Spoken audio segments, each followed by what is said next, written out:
ఉద్యోగంలో ప్రమోషన్, ట్రాన్స్ఫర్లు, ఏదైనా కోర్టు తగాదాలు ఉన్నవారు ప్రత్యంగిర, నరసింహ, భైరవుడు, దక్షిణమూర్తి, వెంకటేశ్వర స్వామి వీరిలో ఏ మూర్తిని విశేషంగా ఉపాసించినా ఆ సమస్యకు పరిష్కారం లభిస్తుంది. పిల్లల తల్లిదండ్రుల మధ్య సఖ్యతకు దక్షిణామూర్తిని, వెంకటేశ్వర స్వామిని ఆరాధించాలి. విదేశాలకు వెళ్లాలి అని ప్రయత్నం చేస్తున్నవారు అది మనసులో తలుచుకొని పారే నదిలో బొగ్గును వదలాలి. అలాగే ఏపుగా పెరిగిన గడ్డికి మీ కోరిక చెప్పుకొని 3 సార్లు గడ్డి తెగకుండా ముడివేయాలి. అలాగే చీమలు ఉన్న చోట ఆహారం వేయాలి. లలితా సహస్రనామ వివరణలో అన్ని సమస్యలకు నామ వివరణతో పాటు ఫలితం చెప్పబడింది.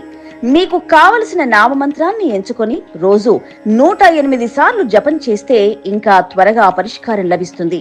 శత్రు బాధల నివారణ కోసం పంచాయుధ స్తోత్రం, హనుమాన్ బడబాణుల స్తోత్రం, ప్రత్యంగిర స్తోత్ర పఠనం మేలు చేస్తుంది.